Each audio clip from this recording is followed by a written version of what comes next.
Alors, on va faire une petite vidéo marrante aujourd'hui. Je vais comparer acheter une bagnole aux US et acheter une bagnole en France. Alors, je prends la Toyota Corolla, on va dire, c'est un peu la bagnole de base, quoi. C'est un petit peu le truc passe-partout. Alors, on va sur le site français. Bon, déjà, il nous spam avec des putains de trucs rechargeables. Alors, faut savoir qu'ici, aux US, hein, les hybrides rechargeables, c'est beaucoup moins la tendance et beaucoup moins obligatoire qu'en France, hein. Donc, voiture neuve. Déjà, je sais pas pourquoi il y a un vélo dans les voitures, mais bon. Mettons. Déjà, pour moi, ça montre la différence, on va dire, dans la qualité de vie, quoi. Ça, l'avenir de l'Europe et de la France, il est là.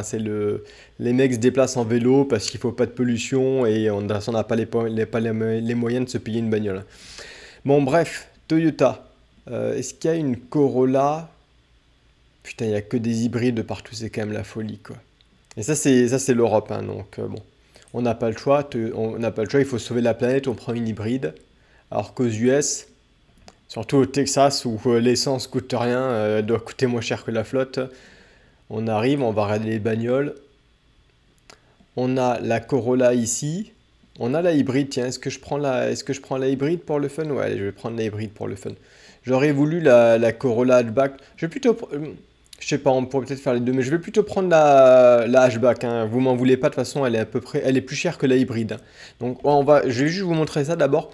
Voilà la Corolla version US en fait, plus longue, parce qu'il faut de la place, hein. C'est comme les sièges d'avion, hein. On a plus de place aux US.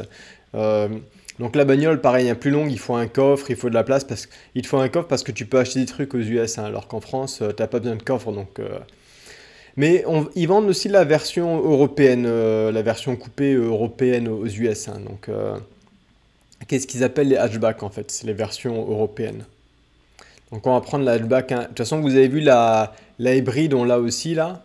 Et elle est moins chère, hein. Mais je prends la hatchback, ça ressemble juste parce que ça ressemble plus. Donc, la hatchback, elle commence à 24 000 dollars, hein, j'arrondis un peu. Alors, on revient en France. Et on commence à 28 000 euros, donc bon, ça commence bien, quoi. Alors on va la configurer, hop, hop, hop.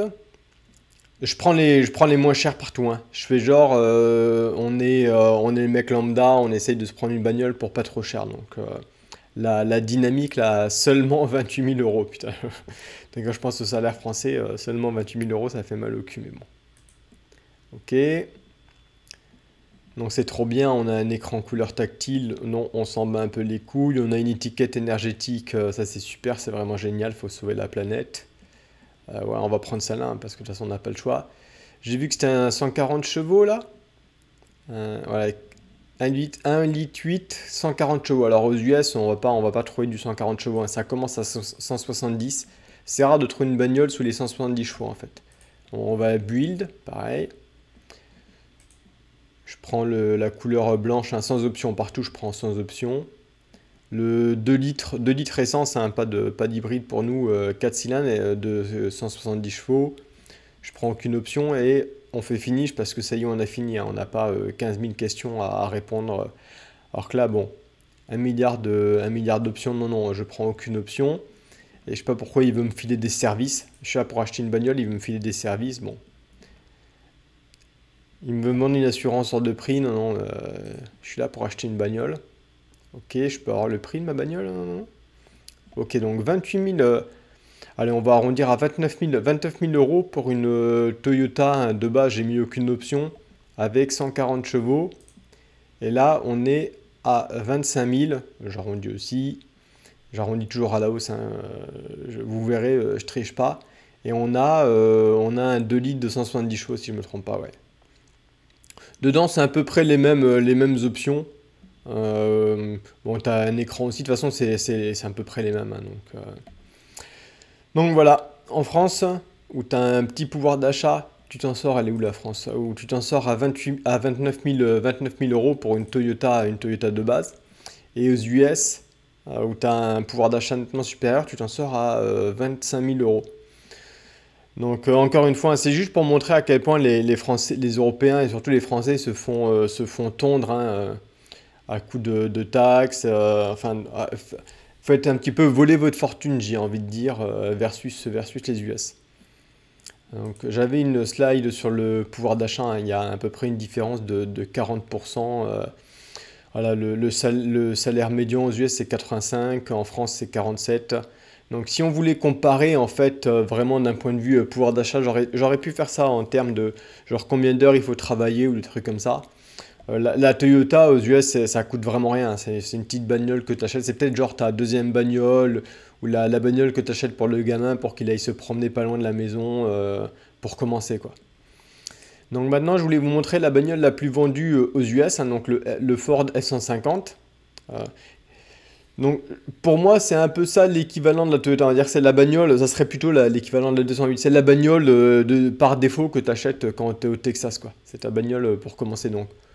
On va chez Ford, hop, bah, j'y étais déjà. Non, je veux pas de bagnole électrique, putain, ils me font chier avec leur bagnole électrique. Je veux un Ford F-150. Il est où mon F-150? Hop là, F-150. Super. On commence à, ouais, ouais. On commence à 37 000 dollars, hein, qui est, donc, hein, comme vous l'avez vu, c'est la bagnole la plus vendue. 37 000 dollars, c'est l'équivalent je sais pas combien c'était la Toyota, de 29 000 euros, quoi. Donc on va dire le standard, le truc que le mec s'achète, quoi. Et on a quoi? Bon, déjà, bon, on a 6 places, 6 places, hein, et t'as tout le truck à l'arrière, quoi. Et qu'est-ce qu'on a dedans? On va faire le build, hein, pour voir vite fait. Ouais, ouais, ouais, je vais démarrer mon build. Hop là, je prends le moins cher, hein, le XL. J'ai un 5 litres V8. Le truc, il doit faire 300 chevaux. Se marie.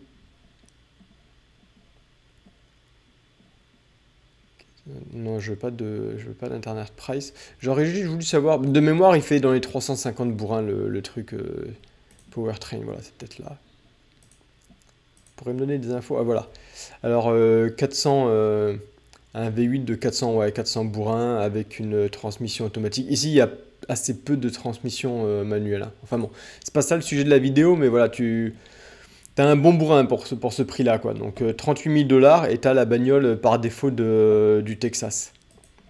Donc j'ai trouvé ce petit post sur Reddit qui compare en fait les bagnoles la plus vendue aux US versus l'Europe, hein. Donc on retrouve le F-150 et ça doit être une Volkswagen, donc je sais pas ce que c'est comme Volkswagen.